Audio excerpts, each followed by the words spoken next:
You said in. I did. Hello and welcome to the Starfall Collective Season 2, King of the Cloudy Sea, a Dungeons & Dragons 5th edition adventure.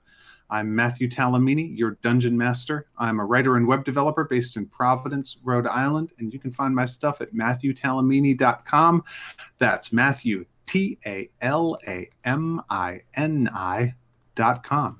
With me are some of my college buddies, Sir Robert Burbridge playing Weatherin, an elven paladin of Oberon. Say hi so people know who you are and tell them where they can find your stuff. Hey, I'm Sir Robert Burbridge. You can find my stuff at thefarce.net. David Farrell playing Karaok, or Gravy, a lizardfolk ranger. Say hi. Hi, I'm David. What's that? My mug says Matt. I must be Matt today. Sorry.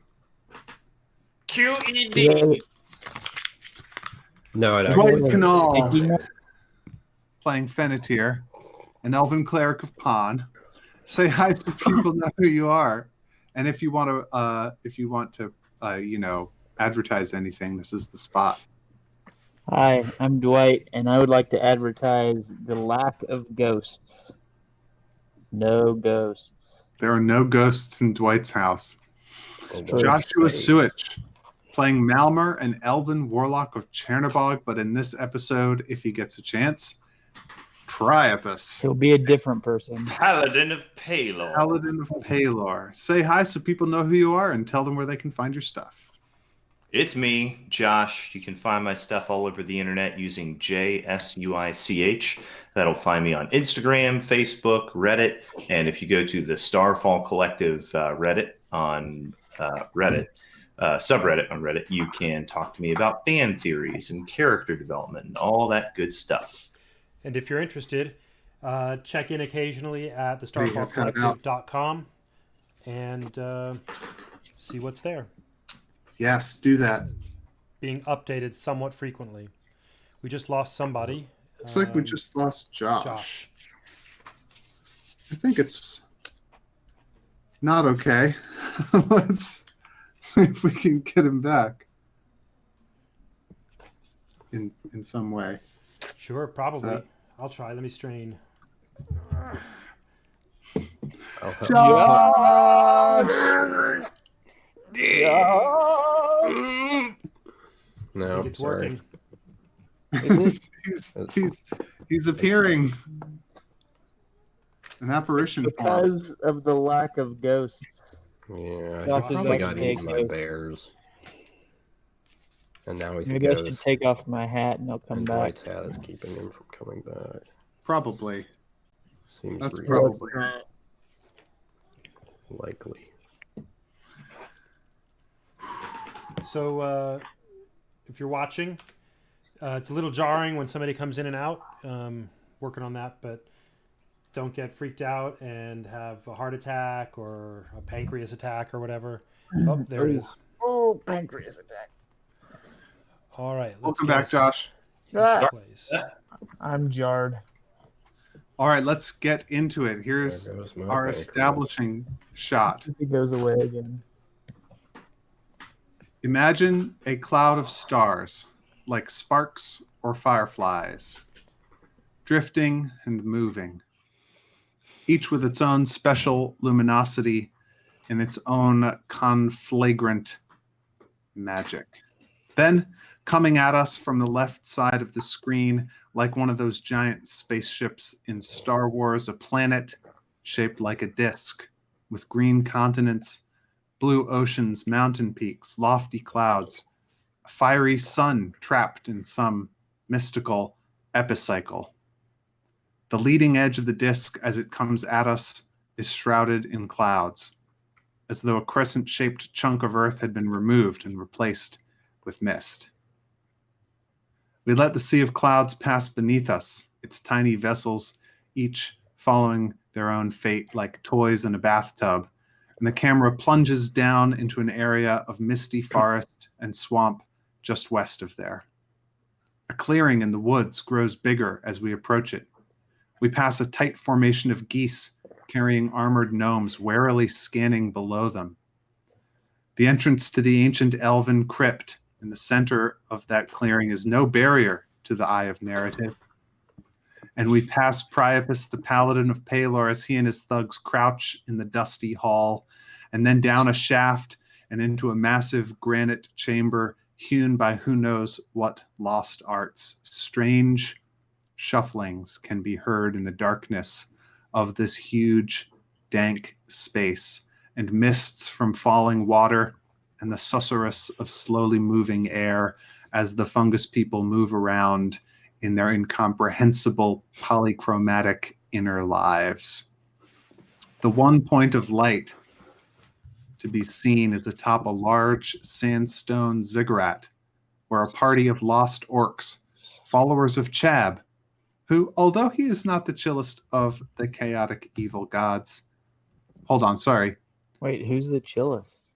Chab. I spoke wrong. They're followers of Chab who, although he is indeed the chillest of all the chaotic evil gods, is still not very nice. Not Kara- near as chill as Pawn. Yeah, no one's as chill as Pawn. Karauk carried Fennetir here as a Quetzalcoatlus flying over the hallucinogenic mushroom forest slash colony slash swamp. And as Fennetir has offered to help the orcs escape back to the surface in exchange for an incredibly powerful enchanted book that they carry, which is his quest. You've recently discovered that due to who knows what strange effects of the fungus in this cavern, the two of you can communicate telepathically.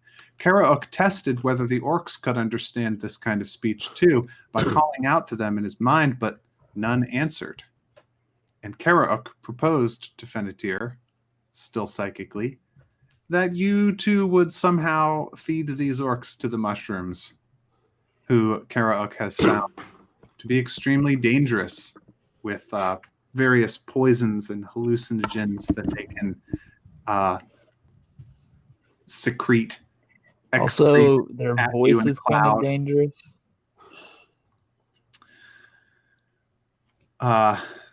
Being fed to the mushrooms is a fate that the orcs have been studiously avoiding these many decades that they have been trapped atop the ziggurat. So, are we going to do this or not? Says the young leader of the orcs. So Karak says to excuse me, sorry. Says to Fennetir in his mind, he says, we could feed them to the fungus people, but I do not think that is a good idea. I have a better idea. I like better ideas. We will let them choose for themselves. And then he says aloud,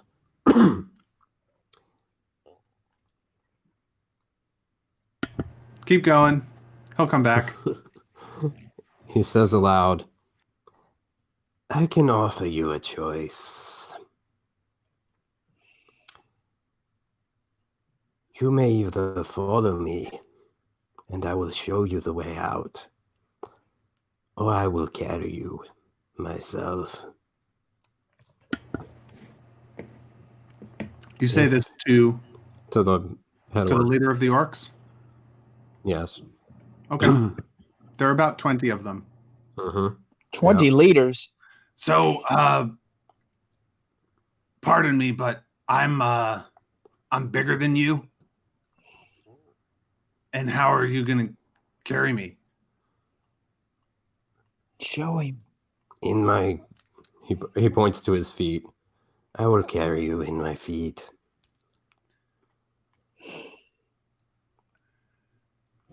Hey, he turns to an orc who's near him. Am I high right now? But I can only carry one at a time.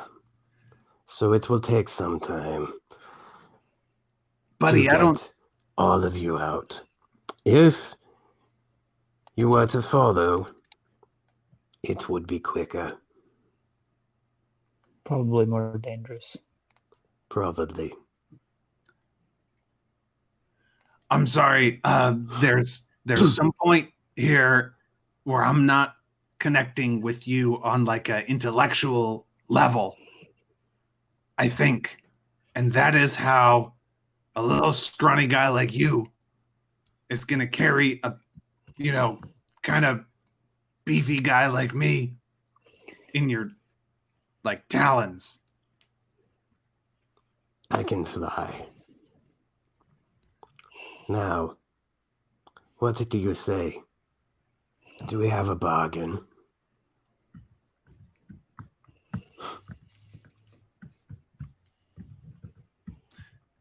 He You might have to like show him what you can do. What I can do? Yes. why don't we give it a real quick test drive and maybe just fly me, because I don't get what's going on here. Maybe just fly me to the other side of our camp. Let's give that a try before like you fly me back to the surface. Has he pulled the book out yet? Or No, have we seen? you have have not we- seen the book. It All is right. Probably in that chest. I say, First, let us see the book. Oh, yeah, sure. Mom, go get the book. And one of the orcs who you notice now, there are a couple of them who have sort of just been standing around with drinks in hand, casually, always between you and the center table that has the chest under it. Mm-hmm. And these ones, they scoot the chest out from under the table, and actually two of them lift up the table and the chest out from underneath, and then the mom kneels down by it and gets some keys out and opens it, and like she sort of like mumbles like a little prayer, and then thinks for a second and rummages in another part of the chest and gets out some really thick gloves and pulls on these big almost blacksmith mitts sort of gloves, and then she reaches and she pulls out like a burlap sack from it. It's a pretty hefty square rectangular object in the sack, and she brings it over and lays it on the floor in front of the leader guy, and he gets the gloves from her and grabs the edge of the sack and just sort of with little pulls, a series of little pulls, kind of edges the contents out of the sack so that you see the book lying there on the ground before you, in between you. Karar turns to Finnetir. Is this the book you seek? I hold up my little arrow and walk closer and closer and closer. It seems to be it. The I compass think points that's the to it. one. Then you will be That's satisfied. Yes. Good. If you want, you can. Anybody could do a religion check, or I am a not terrible at religion. you could also go ahead and do a Arcana check. I'm terrible These at are- Arcana. I am so I will equally do- bad at both. Ugh. So 13, but then I asked Pawn for a little bit of extra help, which makes it 17. Haha! Thanks, I got Pawn! a 9. So you're a priest of Pan, and the 17 is good enough that you recognize this as an extremely powerful holy relic. I think it's in the makes sense- bag. It makes a lot of sense to you why the orcs would treat it with such care. If you touch powerful holy relics, things can hurt you. All right. Well, If you are evil, something like this is highly charged with like goodness, holy light goodness energy.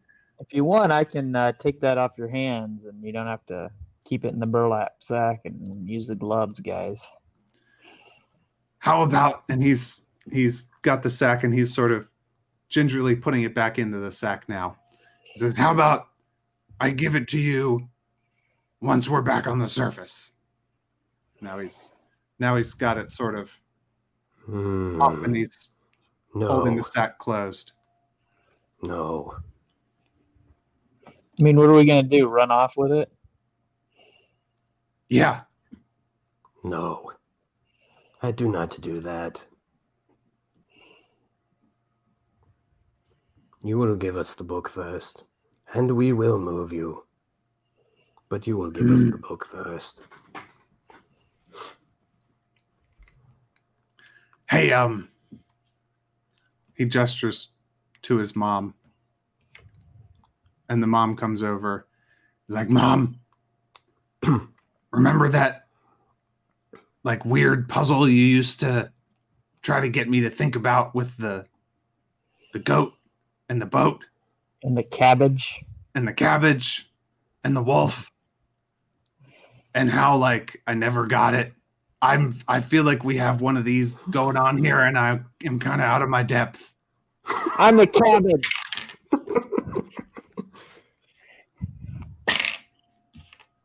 Karag turns to Finnetir and says, There is no lizard in this puzzle. I do not see the relevance. You're the boat. I am... What? I am not a boat. But you're the means of conveyance. He says, "Man, Karag looks at Finnetir like he's grown a third head. Hey, at least it's not an ear in the middle of my forehead. That's all I'm saying. Also, what's my second? I only have one head.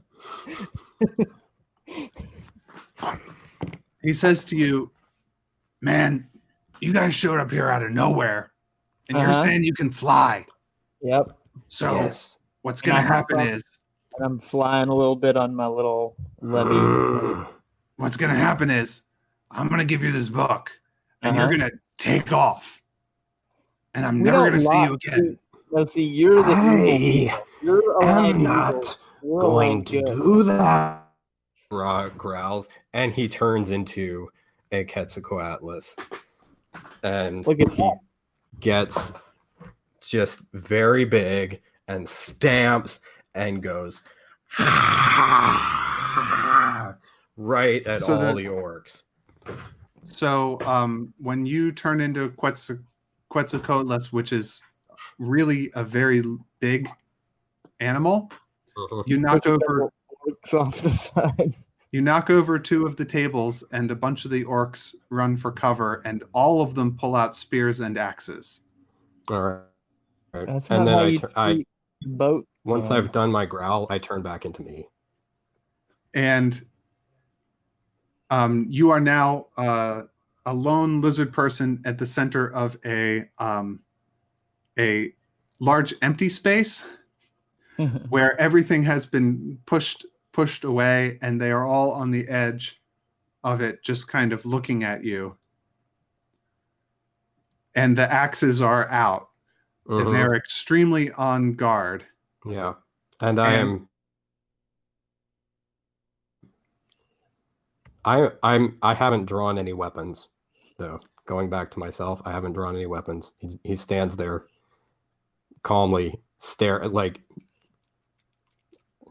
eye contact with the chief. He says, Like just keep, like keep holding his attention. What do you say? It makes sense why you think you can carry me now. So, okay, that makes sense, but it actually does not improve the case that you're not gonna take it from us and go. Is there maybe like anything you can give us for security? Our word. I am a lizard. We do not break oaths. You should see this guy. He like sass talk to God. See that collar on him? That's supposed to mean that he's like the slave of what's his head? Odenkirk. Swarger.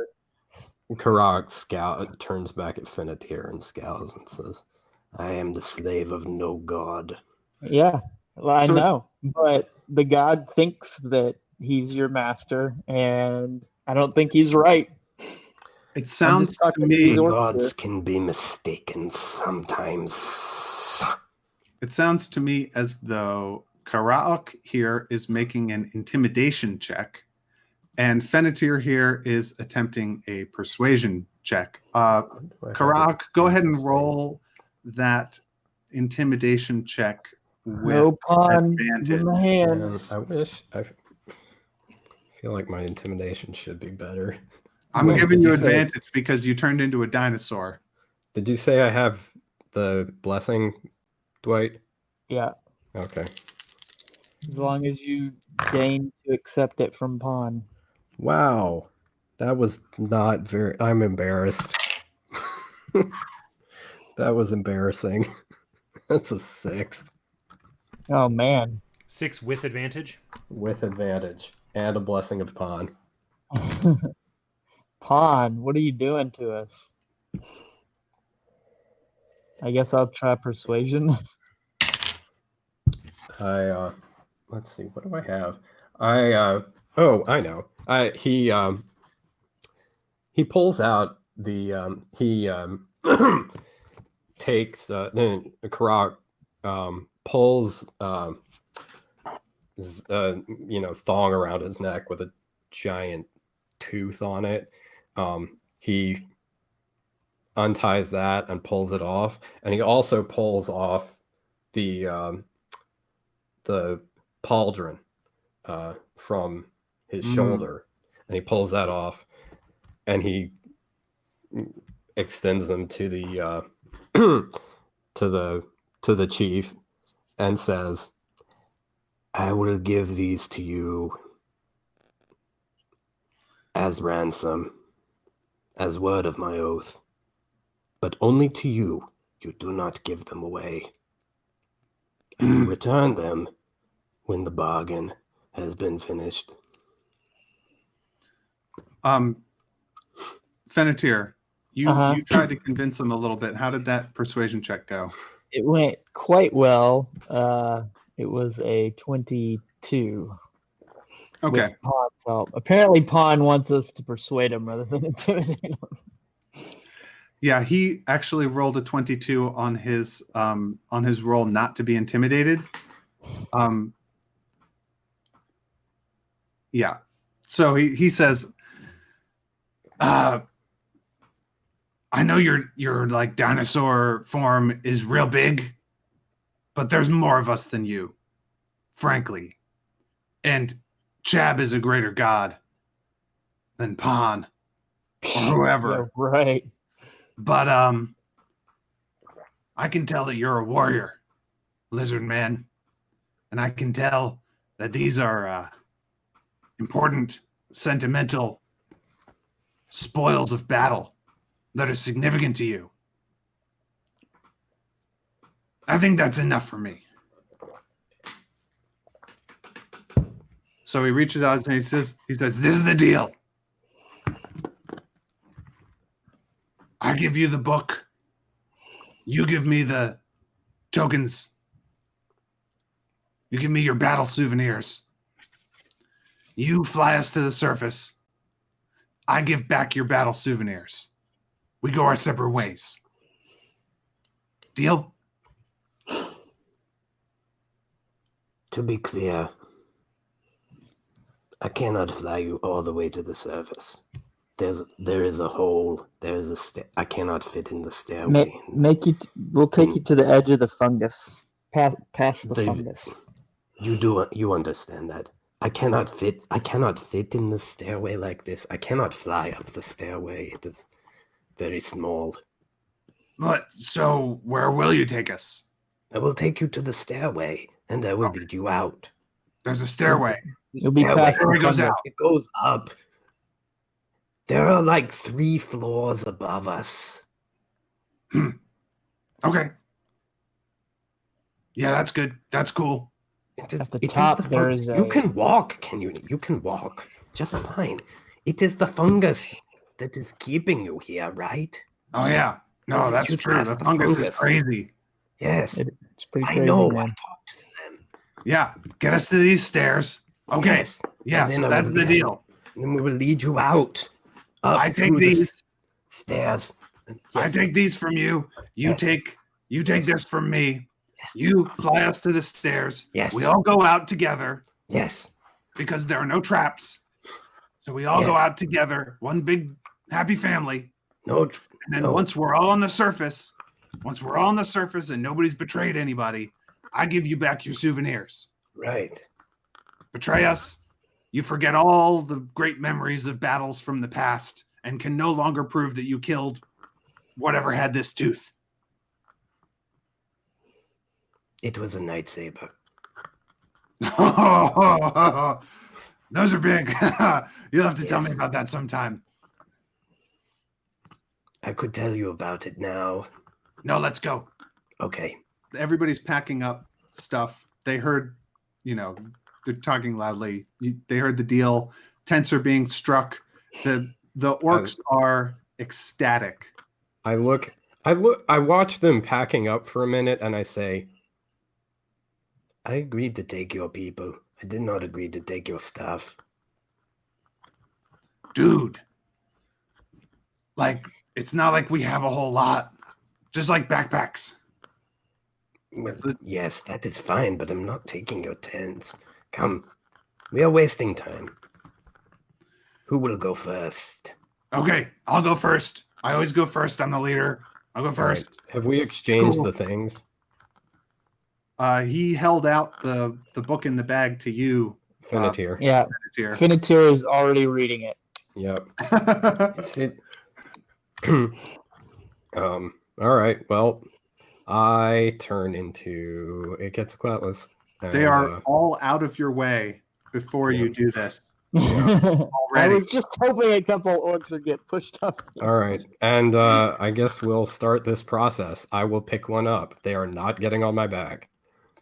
Okay. Try to And pick up can two, I see if it carry? works. Can I carry one in my hands and Finitier on my back? Make a strength check.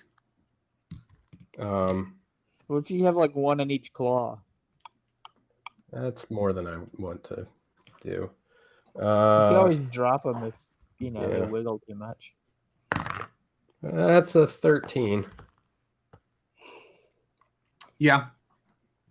I could do You that. can carry Fenitier on your back and orc in your claws, or you can carry 2 orcs. You can Okay. carry two beings, Two two beings. like normal sized humanoid beings, creatures per trip. Right. You're not going to be very fast or maneuverable while you're doing that. No. In my mind, in I mind talk, Definitier and say, Keep an eye on them. Oh man, If Finitier looks up from his book and is like, I guess. if they prove false, I will drop them. If I cannot drop them, you must kill them. Okay. Good. Get on my back. I hop on. all right, here we go. Off we go. Okay. So you lift off into the darkness. Yep. You don't have dark vision, right? I do not, but Fennetir does. Fennetir does. So Fennetir, You can guide you me. had the fire to guide you to this place, but to get back to the original starting point, I will need you to make me a survival check, Mr. Ranger. Can I get Fennetir's help with this? Yeah. Because he's the one with dark vision. Yep. Okay. What does that do? You both are. He rolls with advantage because you're helping him. Okay. Gotcha. And I've got blessing. Yeah. Guidance. What is my survival? Blessing's an actual spell I Right. have to cast. Guidance is just. Okay, that's not terrible. 21. Yeah, you're good. All right, sweet. So you fly all the way to the southeast corner of this big giant room. You find that it's actually pretty easy to find these stairs Nice. once he's pointed them out to you, because they're very near the corner of the two gigantic walls. So Right. if you just fly southeast, eventually you'll hit either the one wall or the other, and you turn either left or right, and you get to the corner, and there's the stairs. All And the right, orcs have torches on their things, so you've established a pretty easy way to fly back and forth. And this I'll land. God, sorry. It takes maybe 5 minutes to fly. Okay. Oh wow. The distance. I'll land the first one on the, on the landing next to the stairway, and as the chief, and I'll turn back into myself, and I will say, See, there is a stairway here. It This looks is like dark elf manufacture. Indeed. I would not know. I am not from here. I'm a high elf. Go bring the rest of my people. I'm anxious when I'm not with them. I will bring them. I get violent when I'm anxious. Light a torch for us if you would. I take sacred flame and shoot it at nearby funguses. Okay. What could go wrong? It's pretty damp down there. How flammable, how fire causing is sacred flame? It Would you does say? 1d or 2d8 radiant damage. Okay, so not that That is fiery. a flame-like The radiant. spell doesn't say like flammable things nearby catch on fire. Doesn't, no. There are some spells that say stuff like that. Okay. Gotcha. No, nothing catches on fire, but you do blast holes in some trees and mounds of weird yellow stuff. I can just keep doing that every couple minutes. Also, the orc war chief lights an actual torch Yeah. and All holds it right. up. Well, I'm gonna fly Fennetir back and grab another orc. Oh, Okay. I see. Fly back to the thing. Drop him off. Okay. Do this 20 times. Yep. The mom is the last one. Make a few little rolls here just to see a What's she gonna do? couple of things. Okay. I land on the Ziggurat? thing on the ziggurat next to the grandma. She takes one last look around and she says to you, I was very young. I was a kid when I came on this adventure with my grandpa. I was married on the top of this darn ziggurat. And I had my children here. Were those all your kids? Not all of them. Oh. Just some. My whole life has been on this expletive Yeah. plate You want to stay? Darkness. I could leave you. in a sea of poison and filth. The drinking was pretty good, though. Chubb's good at making beer. She kicks a rock off the edge. She says, "Nah. Overall, I hated it. Expletive, you, your cigarette, and whole cavern. I hope you crumble to dust. Let's go." Karak says, I do not envy your fate, though you were with your kin. It's gonna get a lot better from here. Let us go. She I gets ready. pick her up, fly her out. She has a few more choice words in Orcish as you go, directed towards the place where she'd been stranded these many decades. All right, I land her next to the. I land her at the exit.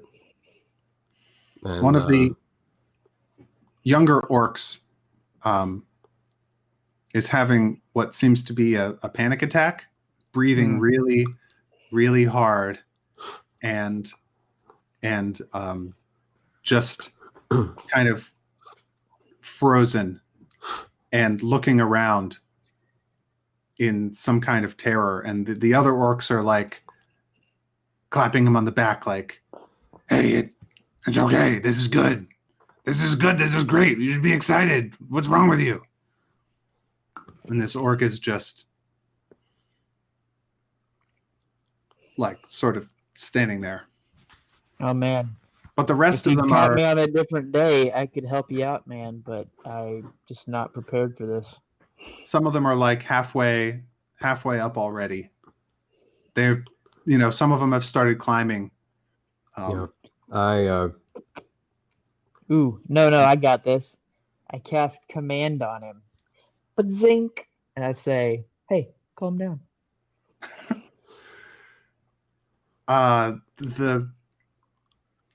Is there a save or anything for command? Wisdom. Yeah, And you only get one word, and Matt Oh, interprets one what word. happens. calm. What's your spell save DC? Spell save DC, Wisdom 12.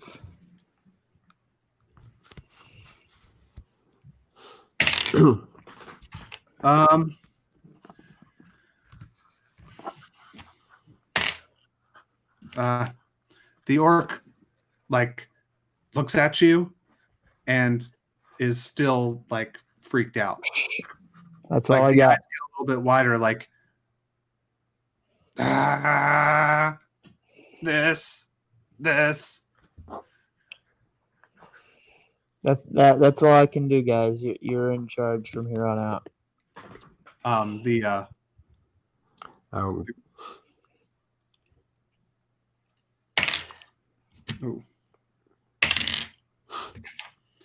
Grandma Orc and the Orc War Chief both try to talk to him, but in the end, they end up sort of hefting him up, binding his legs, binding his arms, just carrying them between them. all right. I'll lead the war chief up the stairs. No, let them go first. Oh yeah, okay. We'll let them go first. Let's stay at the back. All right. We'll stay at the back. So the orcs go up the stairs. You come all the way to the top of the ceiling. Like I direct them from the back which way to go.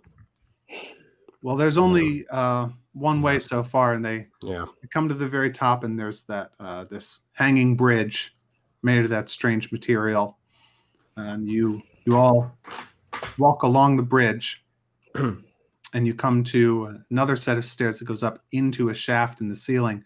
It is about this time as you are about to reach there that Fennetir, you get a little ringle dingle Uh-huh. on your sending stone, Oh, yeah. and you hear one of the Goose you hear Knights. one of the Goose Knights. The Goose Knight says, "Hey, listen, What's buddy. it? Remember that? Hold on. Sorry. Remember that? You remember that elf paladin who's after us? He's here. Oh, yeah? Yeah. So heads up there, buddy. Okay, y'all can go on home. What like? I mean, unless you want to try to kill him. Oh no, we're not. We're just sort of circling. We're like patrolling and stuff. He went into the, and then it cuts out because he said too many words. Yeah. See you later. Did I hear this? No, this was Oh, just magical communication between Fennetir and the Goose Knight. What's the word? Talk to him without talking. Hey, there might be a few speed bumps on the way. The Goose Knights were saying. What are those? What sort of speed bumps? Let's just stay towards the back of What this. is that? What is there a problem? What is it? Tell me what it is. I'm not sure. There's a paladin that, the guy that was coming after you. Oh. Yeah. Oh. Priapus. Karag turns to. Can I real quick? Please. Karag turns to the orc war chief.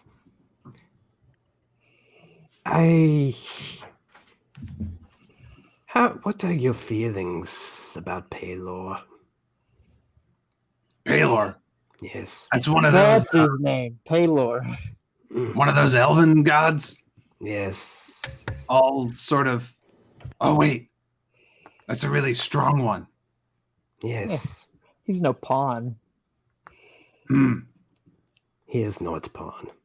That is good. Paylor's good for glorious battles that I like to stay home from. Most of the time. I have a proposal. It appears his people are between us and the exit. Would you like to help us get out? What are you talking about? We go through them. Buddy, we'll go through anything. That's what I like to hear. Then we have a partnership. Hey, gang, guess what? This is awesome. There's some Palorites who are lying in ambush for us. Paloronians. Somewhere up there. Who wants some blood? May I have my arms? You have your arms. No, I want my trophies back. No, man, you get the trophies back when we get back to the surface. That was the deal. But how can I fight without my trophies? Dude, I've seen what you turn into. Let's go. It would not. I cannot turn. It's just very tight in here. What do you expect me to do? What kind of warrior are you? You have gone crazy down here in this cellar, the You're walking as you're bickering. fungus must be getting to your brain. Phoenix 2 is reading the book at the back of the line. I fly in this big room because it is big. We are in a grave. So the camera is going to lift up as the smaller lizard man says these things to the orc who seems to have stopped up his ears at the back of the line. And the file of orcs continues up the shaft into the ancient elven crypt. Priapus, do you remember the layout of the crypt at all? So you said that I went in through the initial opening into the ground. Yep. And that there was a little kind of atrium-like space, and that we went straight down a shaft on a rope into a massive granite room. It's a sandstone room with some wood sarcophagi inside of it. Except the floor is granite, but the walls and ceilings are carved sandstone, or at least paneled. And anyway. If you recall, you've had time to explore this level, and you found that there is a shaft to the south that leads further down. You found that to the north, there are some sort of, what is it called? The closets that you put dead people in crypts. Mausoleums. Sure. Some mausoleums that are dead ends up north, as well as two larger mausoleums. The one on the east is partially caved in, and the one on the west seems to be the location of a recent battle where there's evidence of magical damage having been flung about by wizards or something, and a lingering scent of evil in the air. And to the north, there's this room that maybe bandits have been storing stuff in, or something like that. So where in all this, you've just finished sort of sending your people out and coming back and scouting out this level. What do you do?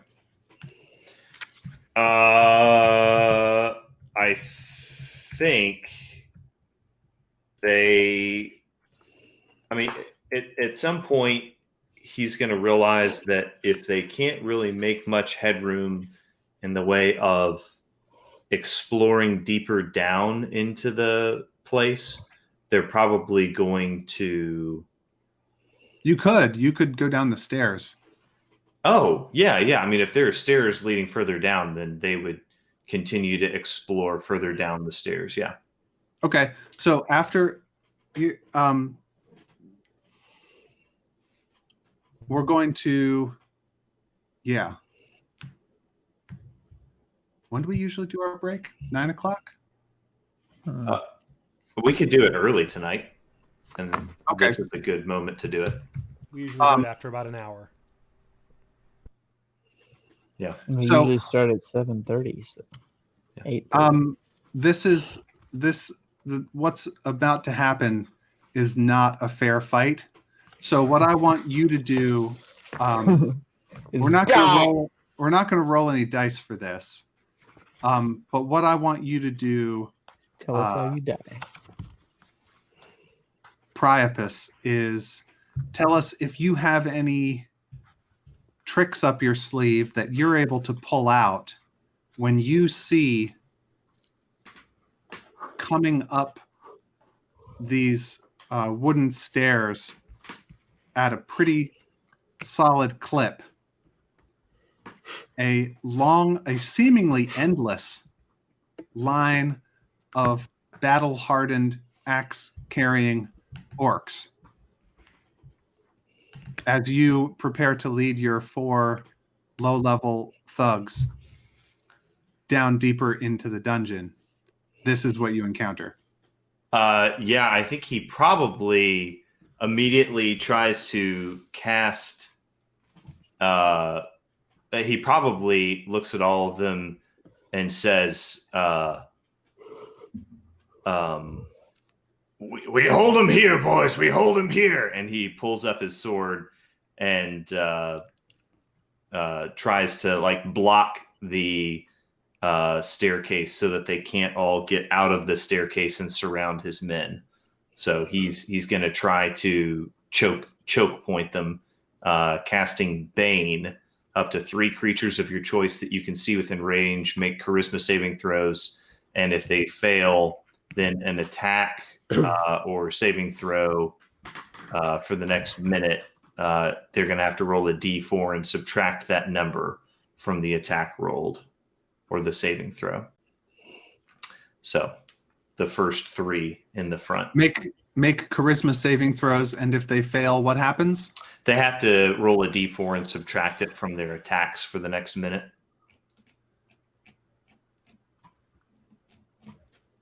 Okay. What's the spell save? 12. He is not a powerful caster. Okay. Yeah. So this affects a couple of them. So you see him fling out his hand, and some, blinding, dazzling light of Palor, mildly dazzles a couple of them, and he draws his sword and plants himself, waiting for them to come. So you start fighting one of them, and it's sword play for a while, and then some spells start coming up from below.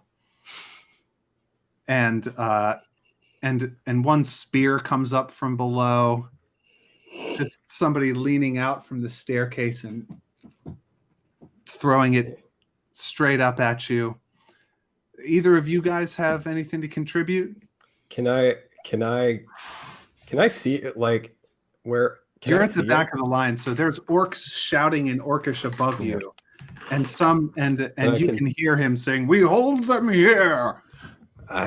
I'm going to make a guttural lizard bellow and like hiss, "Bring me the paladin's head." The orcs who hear this are, "Rah!" And there's Orcish war cries going out that are granting them things like advantage on attacks, and there are spiritual weapons coming out, and like magic spears are coming up at you, and before too many minutes have passed, Priapus Minutes is generous.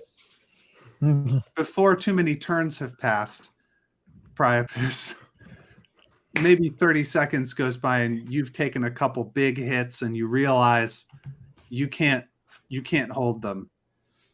Oh yeah, I mean Priapus has 28 hit points total, so most likely within just a few rounds he's already bloodied, and he's stumbling backwards, impaled on a spear, and he's probably So Priapus is probably takes a step back and holds up a sword in a hand and says, "I have no business with you filthy green-skinned scum. Hand me the lizard man. Let me face him if he is not such a coward." And he calls that over there. That sounds like a persuasion check. Yeah, probably. You're probably right. That's a 12 plus 2 is 14.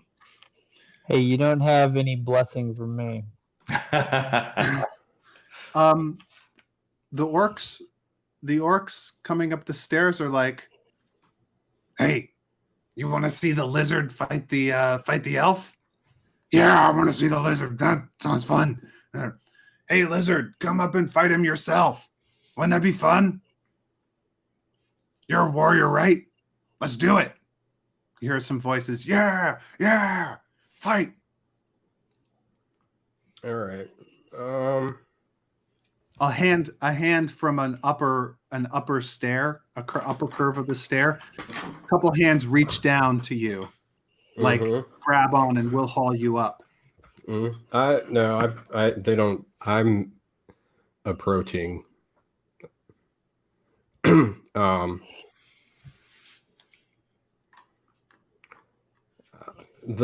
So like at the top of the stair comes into an open area, right? Yeah, there's sort of a like a 10-foot by 10-foot open area where there's actually water coming out from the west, and the stairs come off to the north, and the passage goes north. Before I go up, do I have my trophies? No. Okay. I turn to when they call out, I turn to the chief and say, "Give me my trophies." I can smell the surface from here. I think we're square. He gives you the trophies. All right. Go get him, Tiger. Karag looks at the orc chief like he's grown a third head. Then he turns and walks up to the top. The orcs make way for you. Yeah. And I make my way. I guess there's like a chamber or something at the top of the stairs. Not really much of one, but yeah, I would say there's like at least a 5x5 platform. But there's water coming out to your left, and in front of you is the hall that Priapus has come down, and you come up the stairs, and Priapus is standing before you and slightly to the right. And he's pretty banged up. Priapus, go ahead and subtract half your hit points. Okay. For the battling that you've already done. Okay. And do you guys want to roll initiative? Not yet. I go up and I get to the top of the stairs, and he draws his weapons, but he looks, when looking at Priapus, he looks kind of indifferent and disappointed. Yeah. And he says, "What do you want?" And Priapus he does channel divinity, and he does the abjure enemy against him. And this blinding flash of light just erupts from Priapus's chest. And he holds his sword up high, and he says, "Foe of Palor, dog who has broken off of his leash, I will return you to the justice of my master." So you need to make a wisdom saving throw. It's only DC 12. But if you fail, then you'll be frightened and you won't be able to draw any closer. Does the fact that I'm wearing the Palor's collar have any effect on this? No. Nope. Okay. So I need to make a wisdom saving throw. Mm-hmm. Yep. Wisdom. Oh, that's not great. That's a 7. All right. So you are frightened. Your speed is reduced to 0 for 1 minute or until you take damage. I can't. Can I? I mean, I can move though, right? I just can't advance. Your speed is 0. Your speed is reduced to 0. Which does not mean that you can't throw something, but yeah. So your speed is reduced to 0. That's the end of Priapus's turn. Man, I have a spell that helps against that, and I never cast it. Also, you hadn't rolled initiative, so it's not really the end of your turn. That's true. Yeah. So Priapus does that. That happens. I suppose this would be a good time from his book and casts bless on Karaok. Can I? And I guess himself. You have bless now. Do we need to roll initiative? Are we doing? Yeah, if you're gonna fight. While we're doing stuff at the same time? Can I cast protection from good and evil on myself? No, I suggested that you roll initiative, and you said no, and then Josh cast an offensive magic that's spell fair. on you. So now you're in initiative. Okay. He got a surprise attack in on you because you like basically said, "I'm not prepared to fight right now." So I got an initiative of 20. 18 plus 2. Oh boy. Oh, what does bless do? It gives you the +4 to all attacks. Let me read it to make sure. Does it help with my Attack initiative? rolls and saving throws, but not skill checks. Okay. Ow. That's a 3 because I rolled a 1.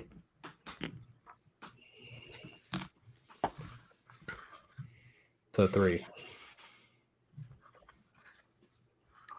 Okay. Do you need my that initiative or means not? Priapus goes.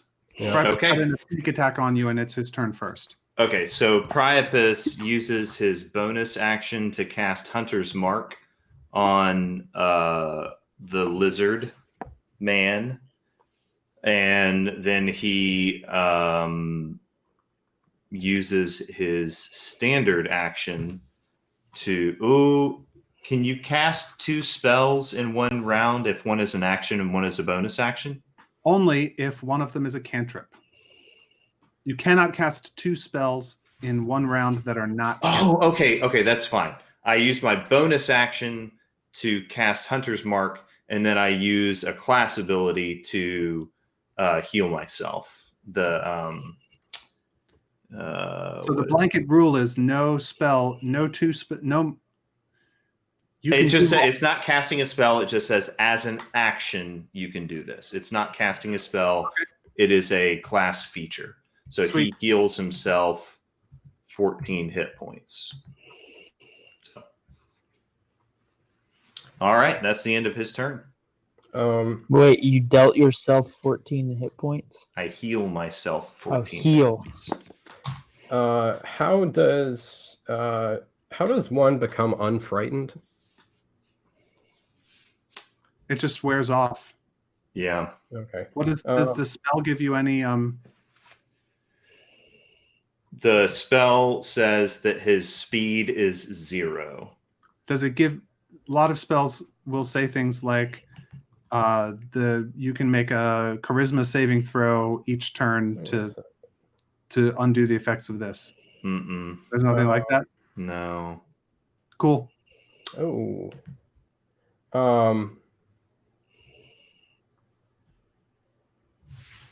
Restrained or otherwise.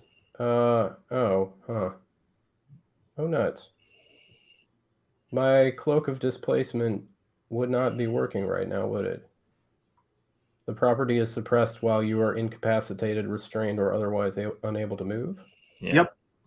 Oh, that's unfortunate. Did it not help him so that the thing never hit him? Nope. That was a saving throw against a spell. Against a divine ability, against a channel divinity. All right. I will then. I'm gonna use. I will cast as my bonus action. I'm gonna use Slayer's Prey on Priapus. And then I'm gonna pull out one of my special javelins. And I will chuck it at him. So I get the bonus die for attack. Is that right? I don't know what bonus die you're talking about. Bless. Yeah. Yeah. Okay. All right. For the next minute. So. And are you throwing? Are you doing a ranged attack? Yeah. 10 rounds. Okay. All right.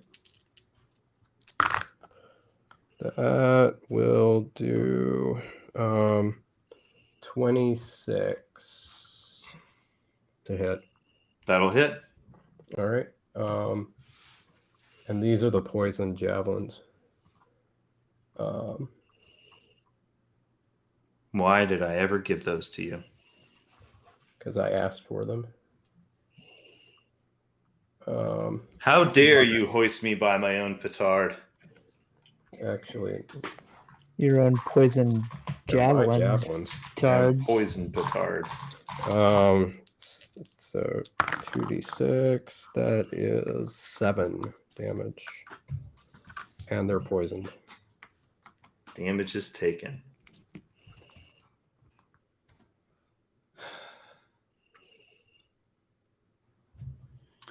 Doesn't a frightened creature have disadvantage on attack rolls? It only says that the creature is it says the creature is frightened and reduced, speed reduced to 0. So you'd have to look up the frightened effect. Yeah, so frightened has its own thing.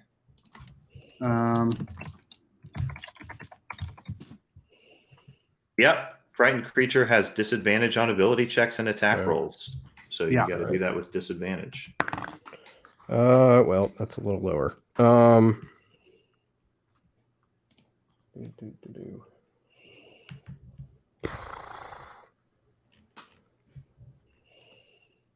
16. That hits. That's my AC. All right. Yes, that's 7 damage. Almost. So close. So close. All right. Priapus uses his vow of enmity to as a bonus action, and he now has advantage on attack rolls against Karaak for the next minute. So he's going to attack Karaak for 17. Does 17 hit? Yes. Okay. Duking it out like men. Even though neither of us are human. That is 3, 6, 7, 8, 9 damage, and he's going to blow a paladin ability of let's see here, Divine Smite. He's going to extend a spell slot to add 2d8 to that. So that's 3, 6, 7, 8, 9 plus 17 plus 7 is 24 damage. All right.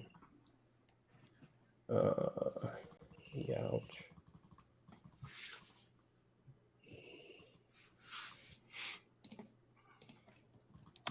And you can now move. I can now move. Yep. All right.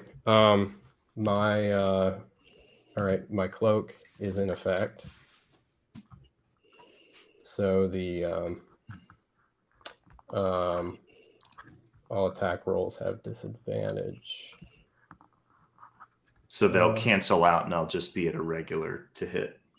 Right. Okay.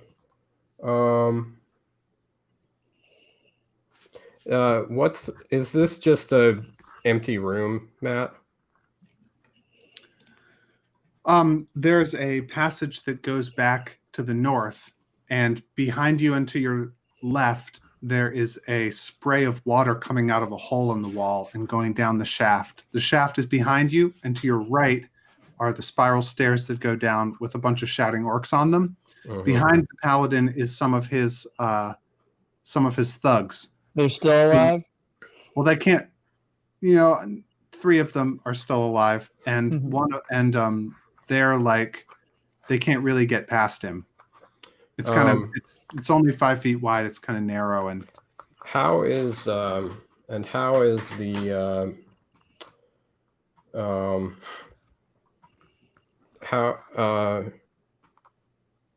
sorry how, I know you've said this already, but how big is the room?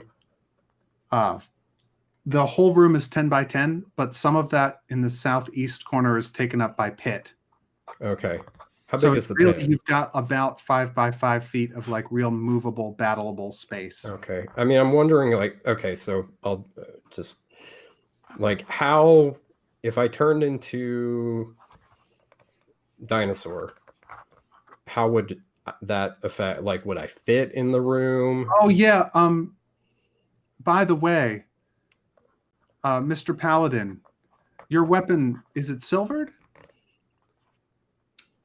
I don't know any reason why he would have a silvered Right. weapon. I And mean, it's not with the thing that you hit him with, was it magical? I don't. I probably not. I mean, you didn't tell me that I could have any magic items to build this guy. Right. I think that Dave's or Karaok's lycanthropy prevents him from being injured by non-silvered, non-magical weapons. Even in his non-lycanthropic form. Yep. Okay. Oh, should I have not taken damage from that? Well, you should have taken 15 I kind of radiant. thought that. You Yeah, should have the taken radiant damage you 15 would take. radiant damage. Okay, Yeah. so I need to go back up by. Well, hang on. Does that mean that the other damage goes through because the attack itself is So he's part immune to magical? bludgeoning, slashing, and piercing damage from non-magical and not silvered weapons. Yeah. So- All right. So just the 15 radiant damage. So it was 9 that I took from the weapon. All I know is that the total Yeah, you amount said of damage. Yeah. It was 3, 4, 5, 6, 7, 8. And it was 9 regular weapon damage and 15 radiant damage. I've Okay. still Here's got all the 9 hit dice. points back. Okay, got it. Okay. Right. Well, sorry. I guess 3 of that was magic damage from the spell effect. So you tell me, Matt, if you've got Hunter's Mark on somebody and you attack them with a non-magic weapon, does the Hunter's Mark damage go through? I don't think so. Okay. Yeah, I think Hunter's Mark just adds an extra Yeah, damage it die. adds to more the attack. damage to the. Well, it adds a d6, but it's its own d6. It doesn't matter. He's going to die. It doesn't matter. It doesn't matter. Does the D6 have a damage type? I If can not, look it's the real same quick. damage. If not, it's the same damage type as the weapon. But if it was something like add a D6 of fire damage or poison, Nope, it just says you deal an extra d6 Yeah. of damage. So So, it's a yes, D6 you're right. of- It's just part of the weapon. It's part of Yeah. the non-magical damage. Okay, cool. pick up. Okay. Go. Right. So I'm gonna. I am going to.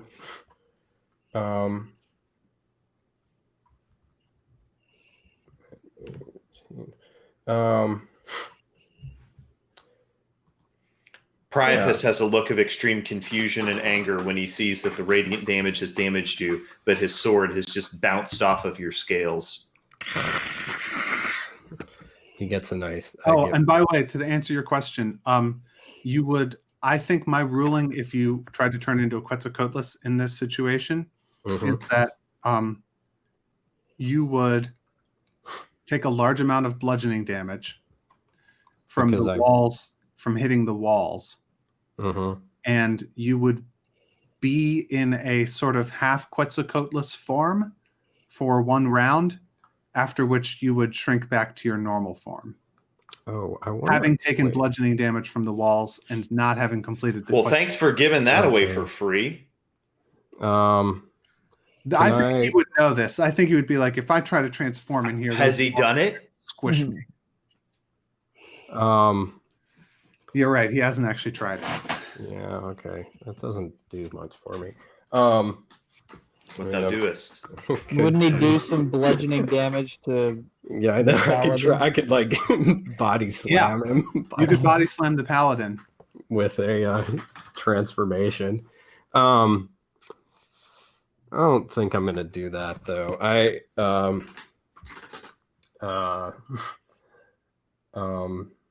I'm just gonna get in there. And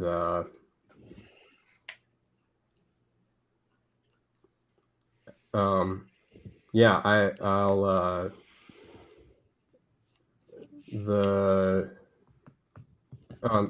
I just charge in and Attack. So 3 attacks. First attack. Oops. That is a boop 17. Hits. Okay. That is up 10. Nope. No, 10 damage. Oh, okay, gotcha. Second attack. Oh, that's not as good. 15. Nope, does not hit. Nope. Okay, third attack.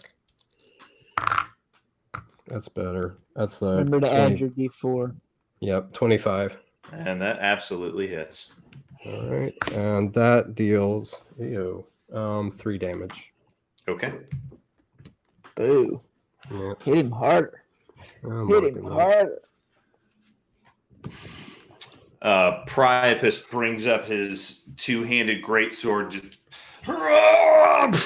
tries to bring it down upon him. He's at a straight attack because he's got advantage on him, and He suddenly sees 2 lizards standing in front of him. Oh, that's a crit. That's a 20. Oh, So he guesses correctly.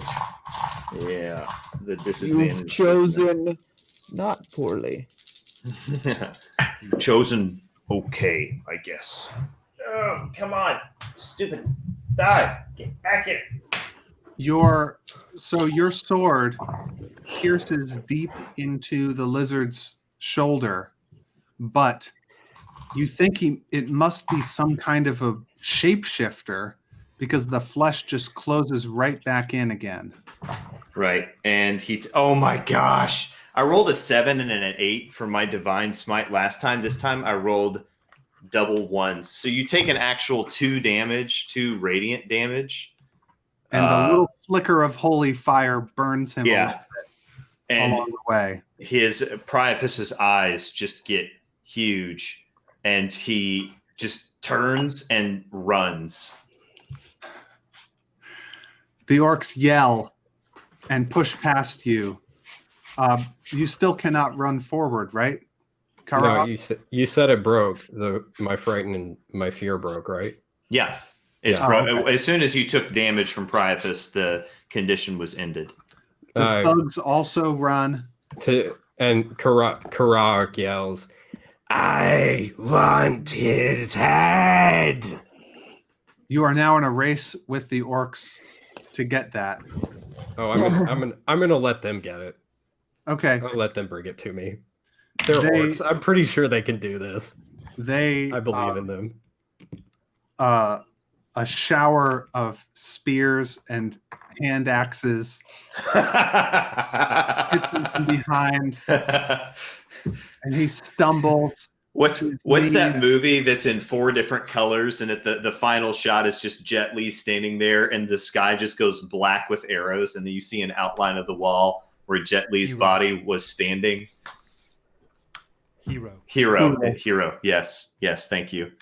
It's a little bit. There's a little bit of that, but mostly it's the darkness and the dust kicked up by all this fighting, and there are splinters of this highly lacquered wood flying out from the walls where various blades hit, and these shouting orcs.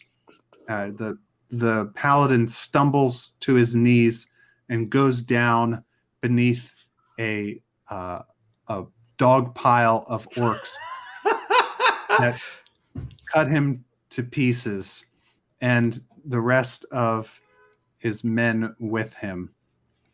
And you are able to emerge from the crypt with a little bit of damage, a little bit worse for wear.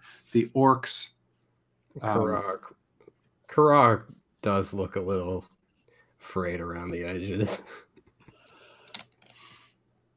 17 points of radiant damage. That's a crispy lizard. Yep. The leader claps you on the back and says, "That was a terrible fight. I don't know how you killed the. What was the thing that you killed? The shadow. Wait, what? You told him you killed the like shadow cat thing. Saber. The cat, night saber. Shadow cat. Ah. Night saber. I don't know how you killed the night saber, kid, because that was awful. But I guess it worked out fine. And he goes Hey. on up. No, I'm gonna walk with him up to the Yeah. top. Okay. I mean, I don't want. You'll show them the way through. Yeah. But there are Okay. 2 exits that are fairly easy to find. Yeah. They come out. As when we come out. So when we come out, I did they bring me the paladin's head? Yeah, Okay, so I have his head. sure. Great. The They like that sort of thing. yeah, good. Giving people heads. So Karak turns to the orc and says, I have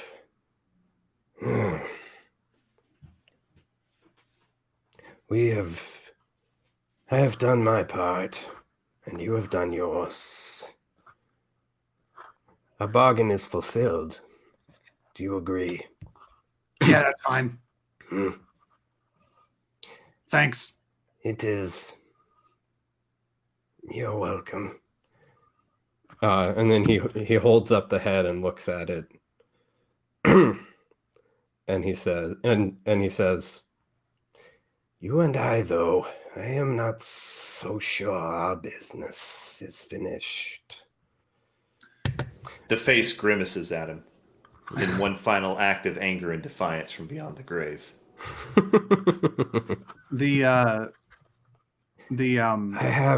I have one more request for you, Chief. And we will find out what that request is when we come back from our break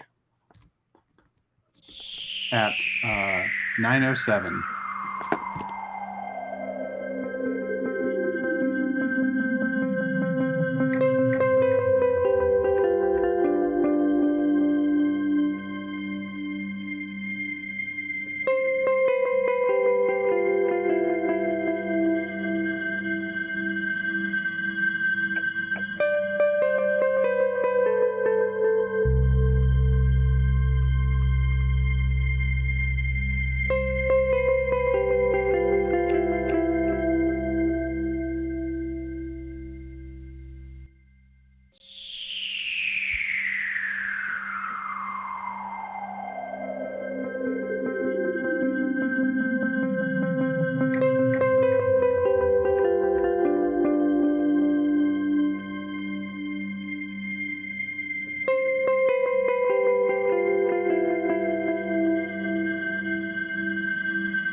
Welcome back to part 2 of this episode of the Starfall Collective, King of the Cloudy Sea, Season 2.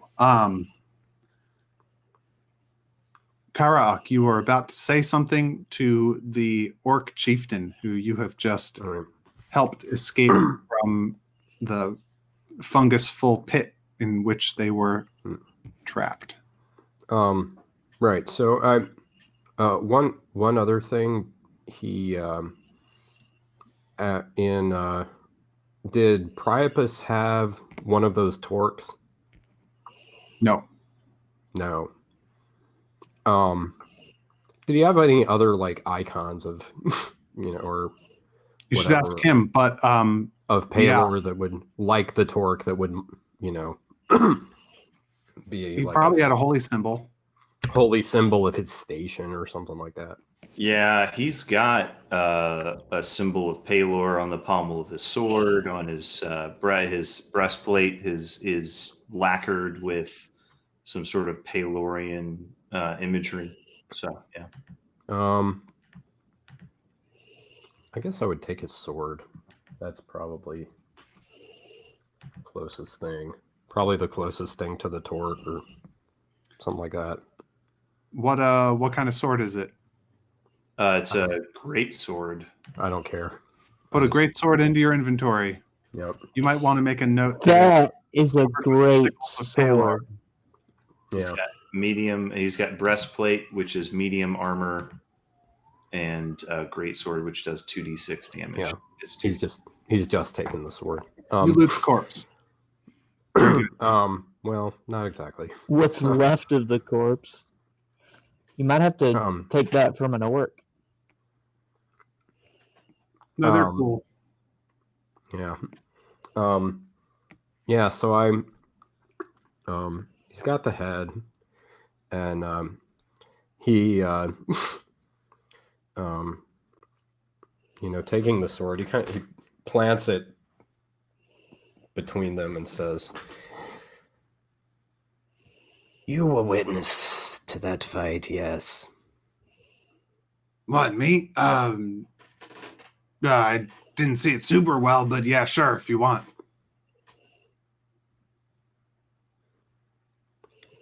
Yes, I witnessed it. Yes. Then you could say with certainty that he attacked me.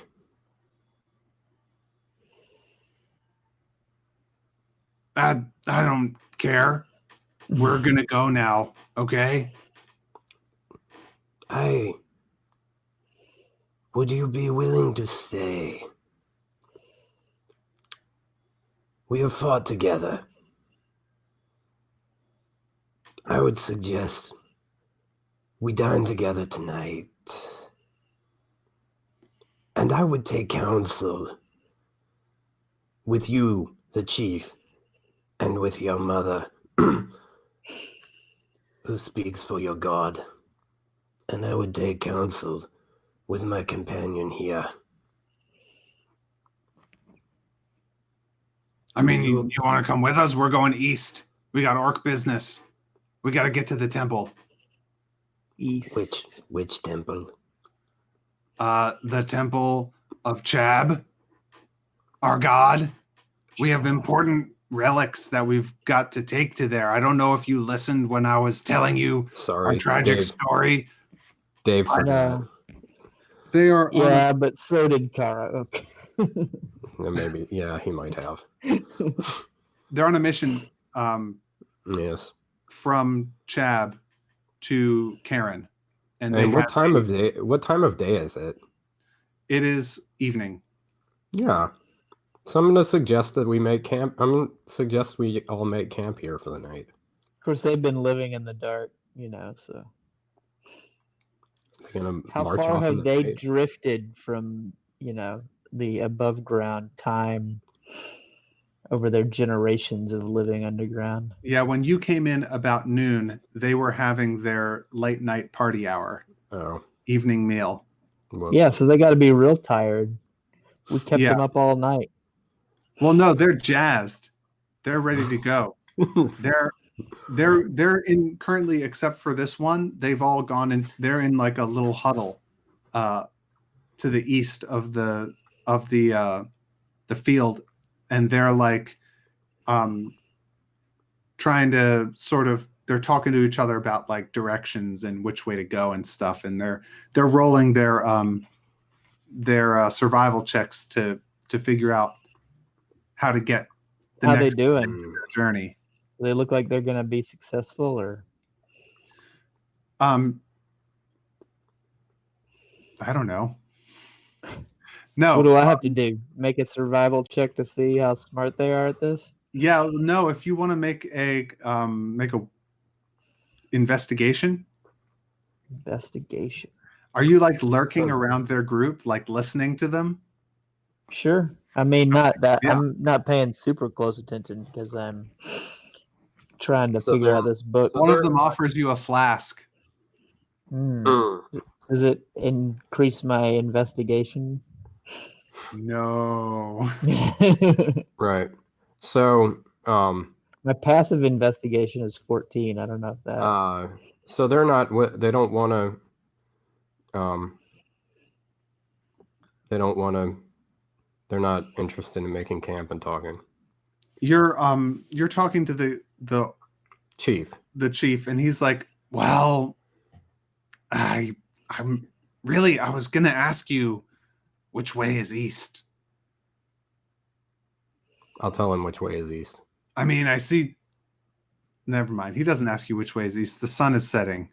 Yeah. You can see, like, Right. Go the other way. he knows. He doesn't ask you that. He's like, never "Hey, seen the sun before, though. Does he how know? far north are we?" He asks you like direction. He's never been around here, and He's only his heard grandma's old stories now. about the sun. So he starts asking you directions to various orc cities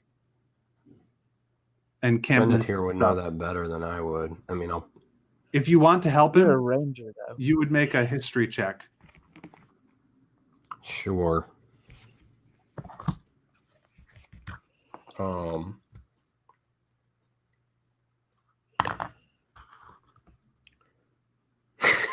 That's the one.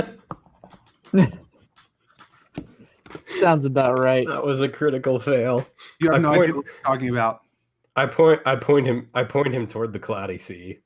He's like, "No, it's definitely not." You did see a temple in that direction. I have traveled the cloudy sea quite a bit, and I'm pretty sure I saw orcs So out there. while all of you are sort of talking and trying to figure out what you're going to do and where you're going to go, Karak, you hear something.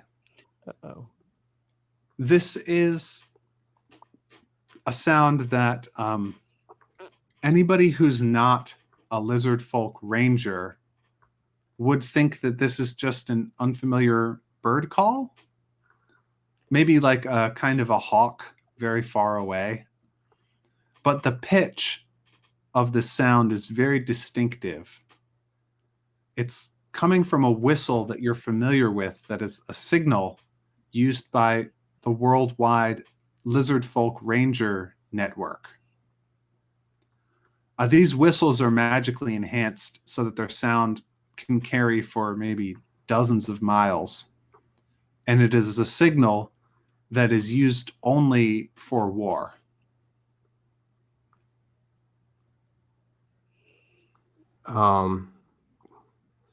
Karag suddenly goes stiff. And he turns to the orc and says, I have no more time. Forgive me. I must go.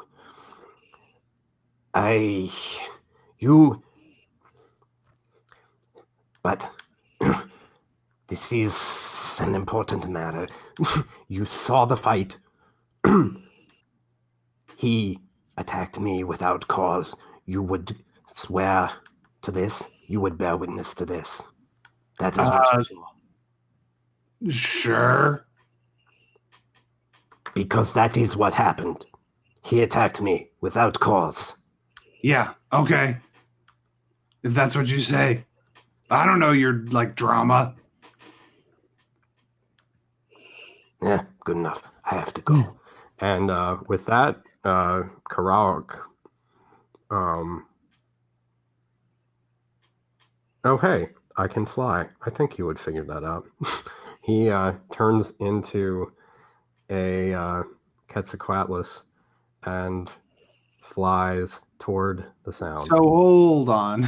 Did you not want to be Fennetir, you are sort of milling around with the orcs as they discuss their future plans and possible destinations and geography and such. And you see the distinctive sort of stiffened crouch that your friend Karauk takes when he's been startled by something. And then with a whoosh, he transforms into his Quetzalcoatlus shape. Right there in the middle of the field. Hey man, do you want that collar removed? Remember? That was what I was gonna do for you. Karak turns to him and says, he turns back to him and turns back into lizard form, and he said, and he looks, he has, like a very torn look on his face and maybe slightly confused, and he says, Yes, I cannot stay. I must go, though. Do you know how far you're going? I don't.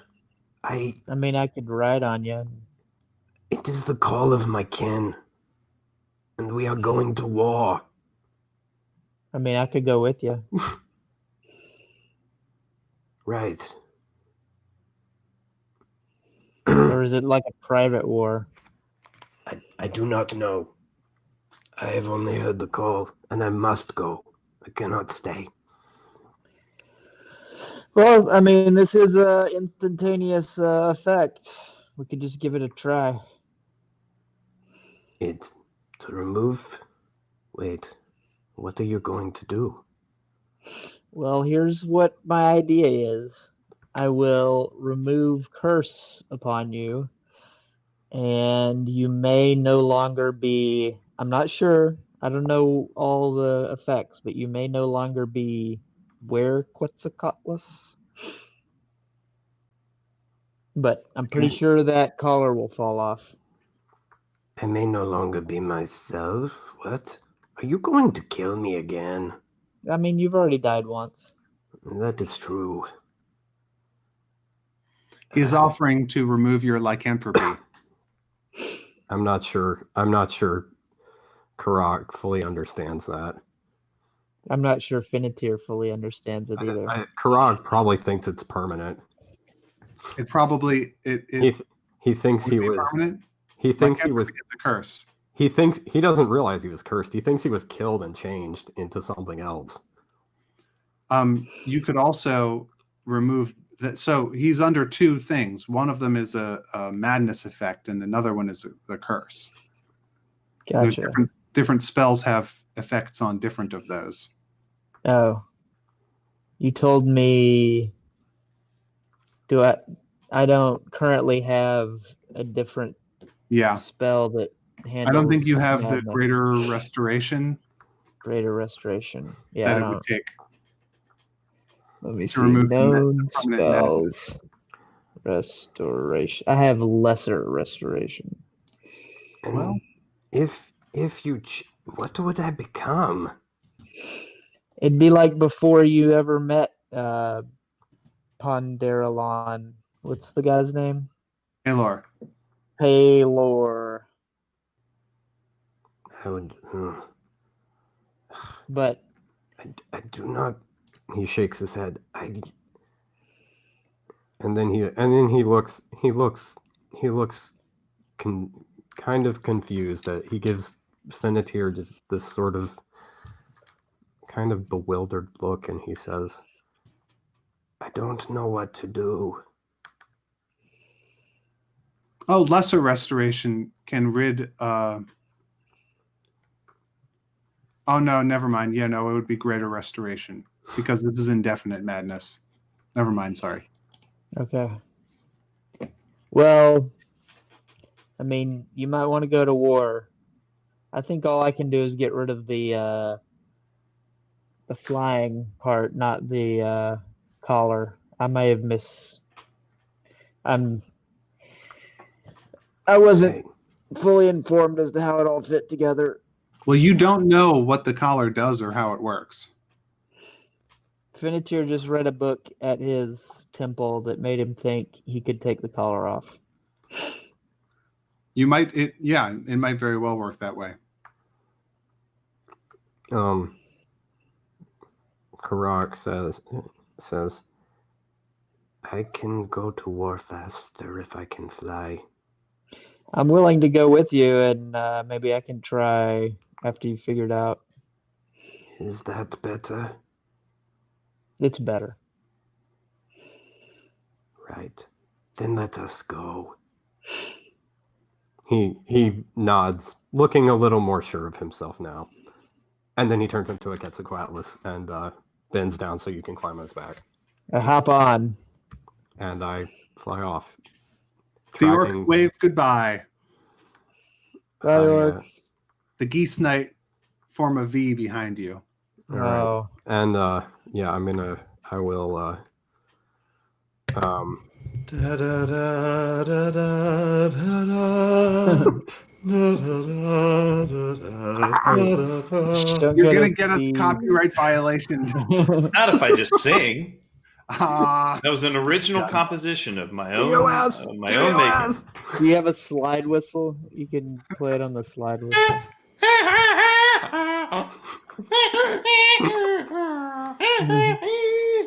so it is not far before you come to the place from which the whistle originated. right. So I don't want to approach it in this form. Approach the spot in this form. Yeah, you might get made fun of. So like You a do little you get a general sense of the direction it came from, but not the distance. So tell me how far you fly towards it. It's in the direction of the road. There's a road that goes east to west right. from the heart of the Elven Empire through this gigantic forest. Yeah. 2-3 ways. I mean, I'm going to be tracking this thing all the way. So if I get any other, I mean, looking for signs, if they're making this call too, like, yeah. So I mean, the closer I get to it, the more I should be able to you know, like go ahead and roll me survival to see how well you're able to not get there as a Quetzalcoatlus. So what was that? Survival? Uh-huh. Okay. Do I have the blessing, Dwight? Yes. Or the thing? Okay, so I've got... Also, as we were flying, I healed both of us for 16 hit points. Yay. Nice. Using a prayer of healing.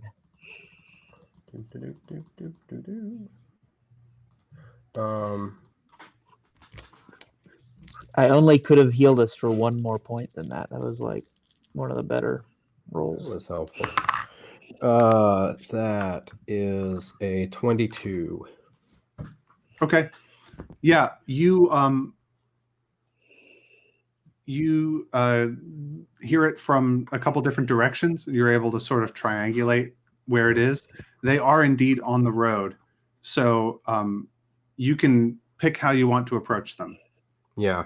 I will land and get on the road. Ahead of them or behind them? Ahead of them.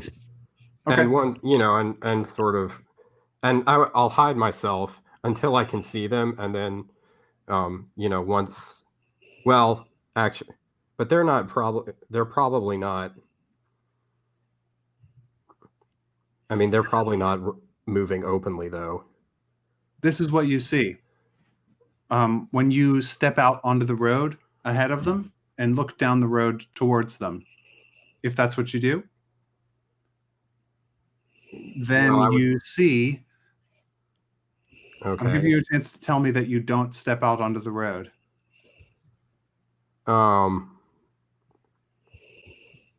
Do you want to sneak up on them? They're on the road. I would. They're on the road. Okay. Well, if they're on the road, I will come out. I will come out onto the road. Okay. And wait for them to approach, or wait for them to come to me. What do I see? What you see approaching you is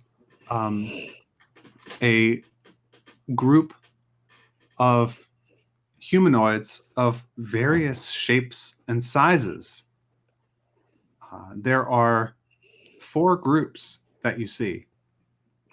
The largest one is a column of halflings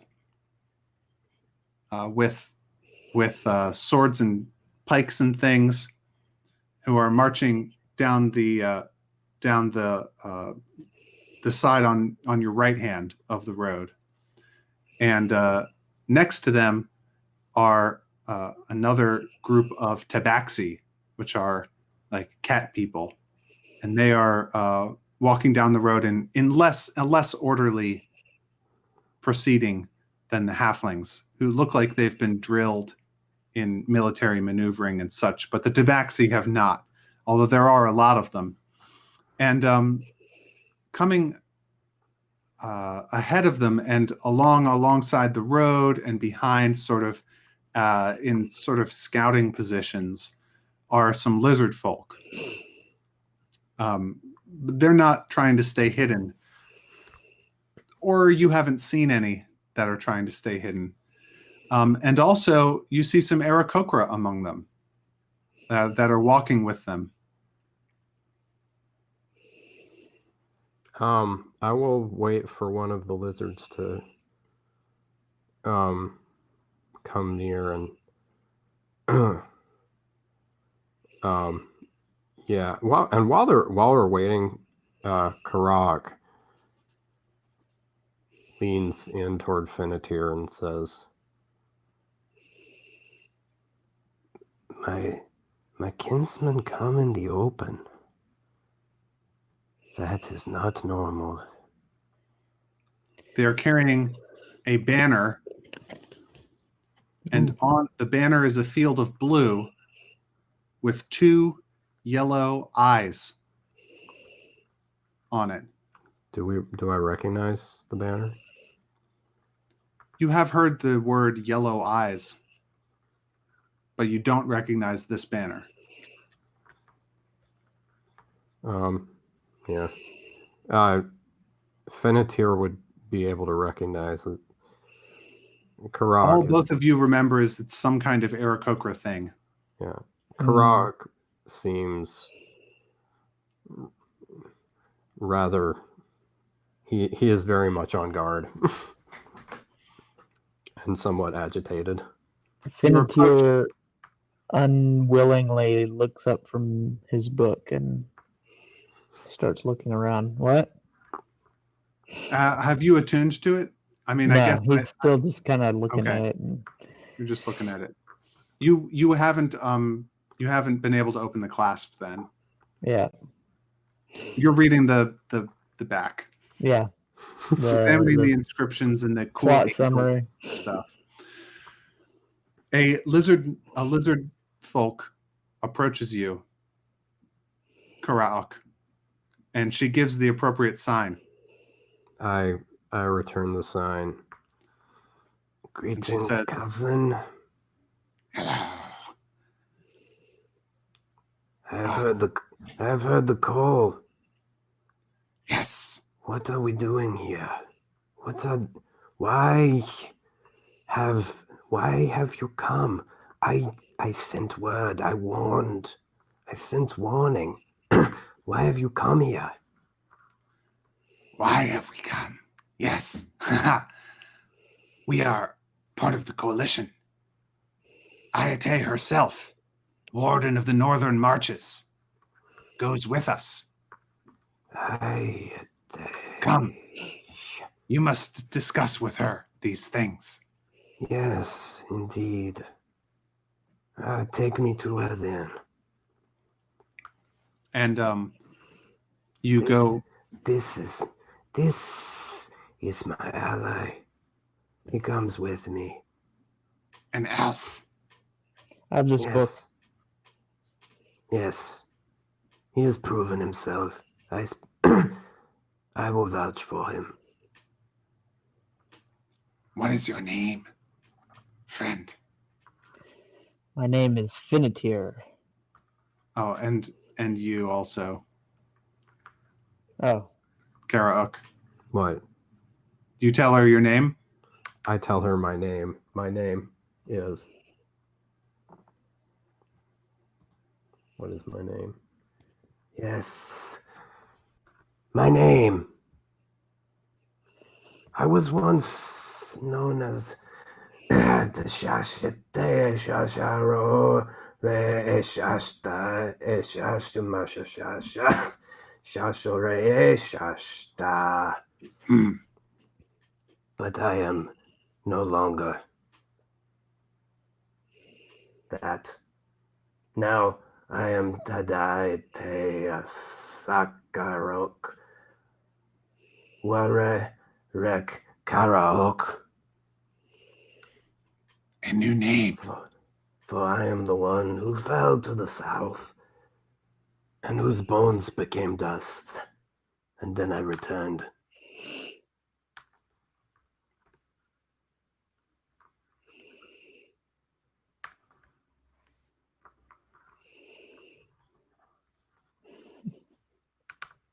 Uh-oh. you lose. Hey, Hey, she says. We are aware of the one called Tashashimalashima. I mean, not, yeah. And she says, you seem to have had a most interesting journey. Your report will be received. And she takes you back to the group and introduces you to the others. And as the two of you walk along with this group of different species, you hear this story, which is that a distress call went out from the Aarakocra weeks ago.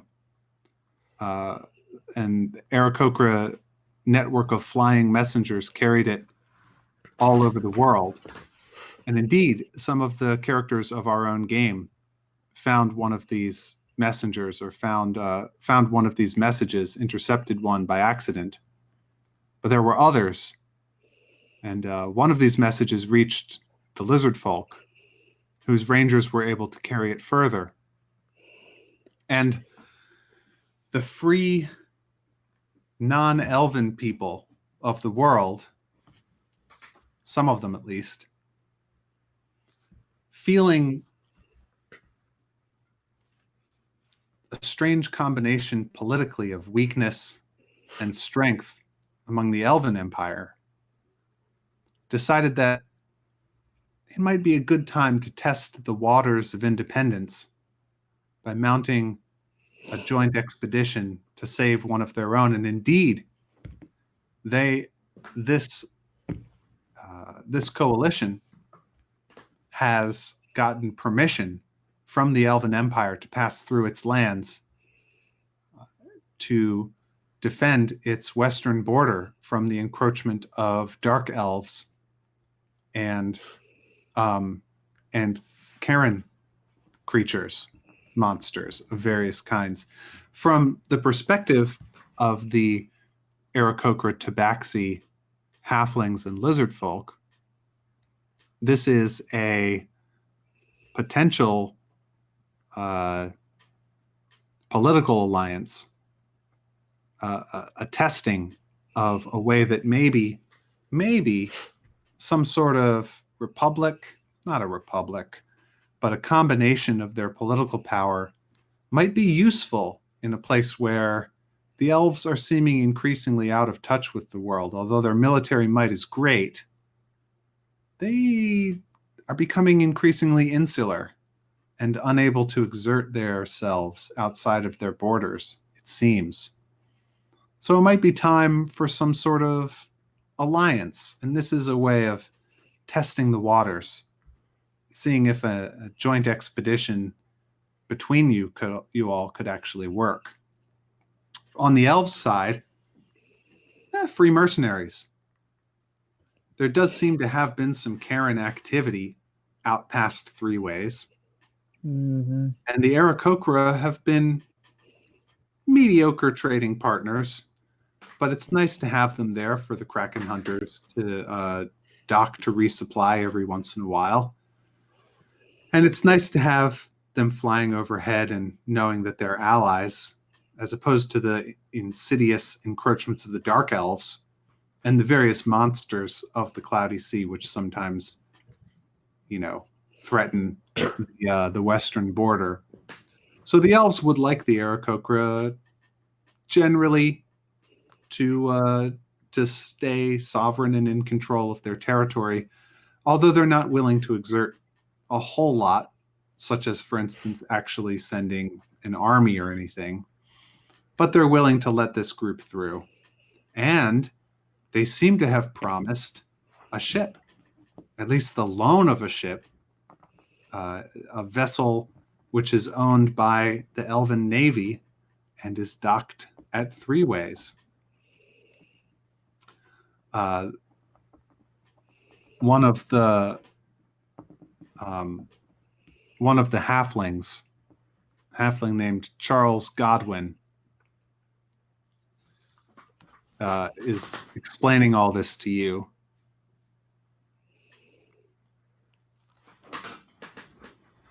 He says, "Yeah, I can tell, see? I can tell we're on the right track. I hate these Karenites. These Karenites are wicked. They're terrible people, dark elves. We can't have them running things, and I'm willing to bring some people. We've got a strong home defense force. We can spare a few, and we're gonna take out some dark elves if we can, help save the Aarakocra, see the world a little bit, get on the Cloudy Sea, and I can tell we're on the. You notice as he says this, like bags under his eyes, so you can tell we're getting under Karen's skin. See, because we're hag-ridden." Hag-ridden? "Yes," says one of the Tabaxi, a wizened, white-whiskered wizard cat Say person. that 12 times fast. Yeah, exactly. Says, yes, we are hag-ridden. There is a night hag who haunts our dreams. Mm. Sometimes it is very difficult to sleep, and one of us, will wake up in the morning feeling very bad, have visions, nightmares. It's textbook hag-ridden. Have you tried to kill the night hag? Oh, we haven't found it. I mean, it's got to be nearby, right? Or they can do this over long distances. I'm sure it's nearby.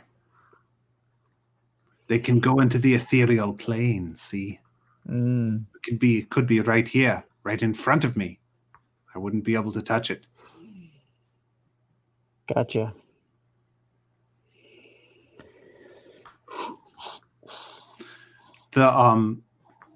This lizard folk,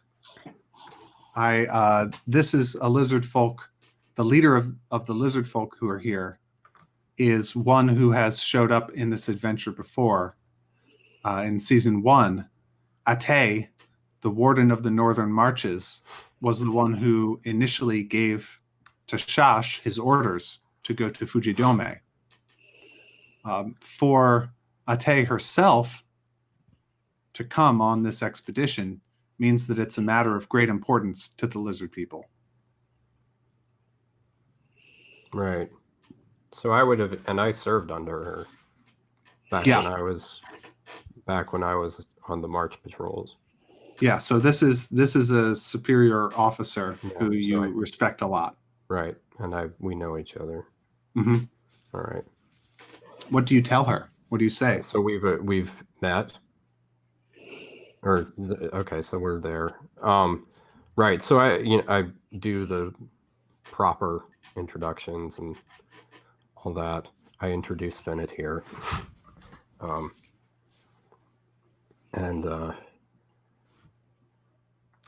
then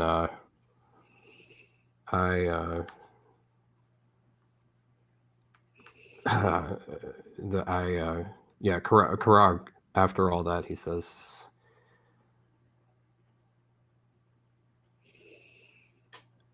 "We are very far from home." Yes. Why?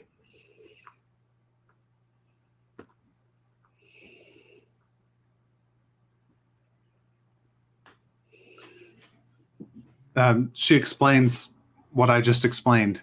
Yeah. Are you serious? I just explained all of that, the whole thing. The council, or whatever sovereignty exists among the lizard people, has decided for strategic reasons that an alliance with the other non-elven races might be a good idea. Karak appears somewhat confused, and he says, Have our borders been breached? Have the marches fallen?" No, she says. Then, It was a close thing recently with some orcs. but they are not Karenites. Nope. Then why have we come here? Our lands are not under attack. We do not. What do we care of the games that gods play upon the edge of the world? Karen, Baylor. It is no difference to us. She explains that you do care about trade with the Tabaxi and passage through the lands of the halflings. Yes, but is it worth the... is it worth our blood? What do we need that we do not have in our home? So, by talking in this way, you mark yourself as one of a particular sort of political party among the lizard folk, not who are like all peoples, not A Madisonian lizard. not necessarily always of one mind Monroean. about political matters. Yeah. I mean, they don't... I don't know that they have political parties or political Gravy's factions. people don't. They have some in that sense, but what he's equivalent.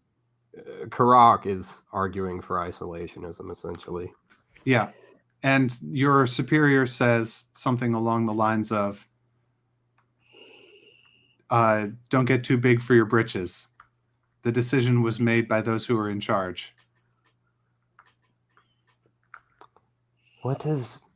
Karak asks. No, I am what I am. I am a ranger, but what has changed their mind? Why? And We do not. It has been long since we turned our faces outward like this.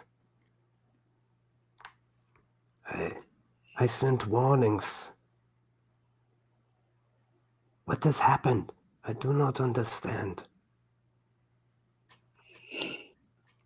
And so you make your way to Three Ways, discussing the ins and outs of lizard folk, politics, ideology, Being haunted by the fate of the nation, the fear of the coming Starfall, the various pressures that the leaders of the lizard folk feel that have caused them to send this this fairly small group, but led by an illustrious general, out to meddle in the affairs of outsiders, as has hardly ever been done before. These extraordinary events are happening in your lifetime, and she begins to unfold and explain them to you. And I probably give her a report of all that I have seen and done as well, including the fact that I just murdered a Pelorian priest. Although it was he attacked without cause. so This is very important. before the end of your story, before all of these matters have had time to be discussed, the group is night has fallen and the group has camped along the side of the road. And you guys can all have a long rest. And over the course of the night, while you're resting or on watch, the Aarakocra set up their ornate, sort of rounded tents with like cool bronze lanterns hanging from the edges. The halflings set up extremely efficient but somewhat crude lean-tos that they fit under quite nicely and easily. Lizard folk do as a lizard folk usually do, often not even needing tents or clothes or anything. And the Aarakocra perch up in some trees, but all of them in sort of a ring around a central fire where you can discuss these things as the stars come out and you can see them through the leaves of the branches on the side of the road. You deliver this report, and she definitely instructs you to leave the head behind, that you do not want to come into Three Ways with them with a severed elven head, no matter whose fault it was, and to generally keep quiet about it. I nod. I offer up the head for dinner.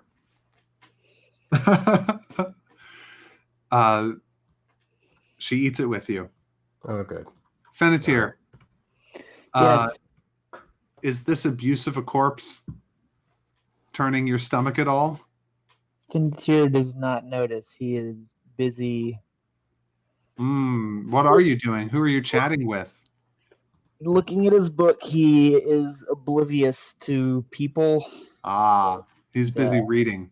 things happening. Okay. So I will note that D&D Beyond has managed to misplace the notes that I took.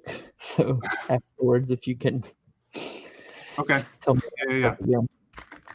So that is where we're going to end that episode, with this motley coalition and our two heroes just outside, maybe half a day's journey outside of the town of Three Ways along the road, and an interesting under the banner of Yellow Eyes. Thank you very much for joining us. And tune in this same time next week for another exciting episode. And remember, failure is beautiful.